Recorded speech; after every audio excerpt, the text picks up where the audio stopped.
Hi, I'm Tasha with Pathways to Peace Counseling, and this is a new game and book called Thoughts on Trial.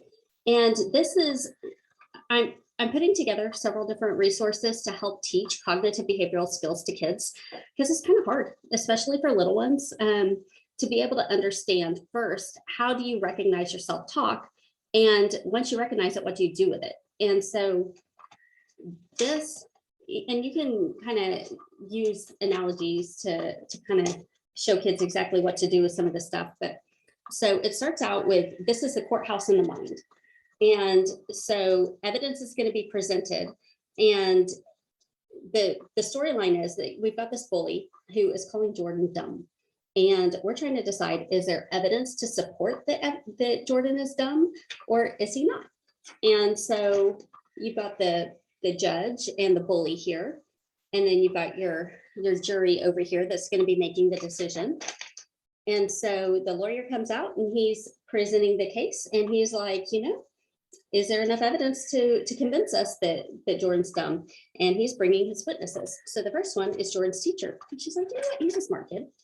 And then Jordan's mom comes and she's like, he's always been really bright and he's an early bloomer. And then Gavin, Jordan's friend, comes and says, we can always count on him to help us whenever we're struggling with something, and he's great at working puzzles. And so they're like, well, bully, what do you have to say for yourself? And bully Brian says, you know what? People who make me mad are dumb, and Jordan made me mad, so that makes Jordan dumb. And so the jury is deliberating, and they're like, well, you know what? We don't think that that's enough evidence. We think that Brian, bully, is lying and that Jordan is not dumb. And so bully Brian is like, I'm not a liar. You're all making me mad. That makes you all dumb. So, kind of a funny ending. So then we've got our cards. And so there's 4 different sheets of cards, and each of them talk about kind of a different aspect. And so what would you say if a bully was calling you names? And then we've got monsters in here because, are monsters real? Are they not real? What do you do with thoughts of monsters? And so these will talk about, even if it's not monsters, what is the scary thought you have trouble shaking off? So, it's not exclusive to monsters. And then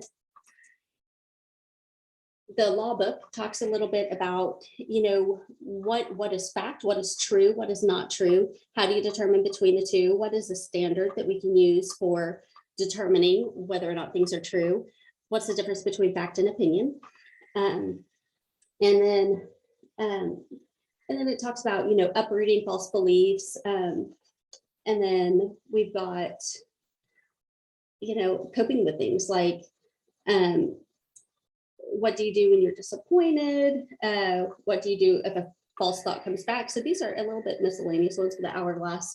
Will the thoughts go away immediately after you decide that a thought's not true? How do you work through some of those things? And fairness is kind of the scales of justice. And then the judge kind of represents authority figures, and you being the judge of your own thoughts. And then kind of relying on your parents and outside opinions as well to help you determine what's true and what's not true. And so the mom is in there as well.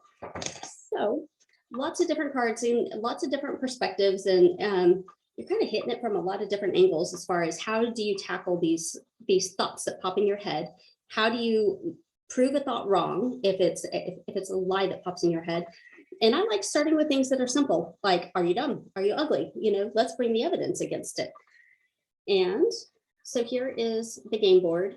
And so you start up here at the top, and then you end down here, and you just take a card regardless of what you land on. And then some of the cards will send you to different places on the board. And it's just a little fun way to move around. So anyway, this is all about identifying your self-talk and then being able to make a case against those negative intrusive thoughts that you don't want there anymore. So definitely CBT 101 type book. Thanks.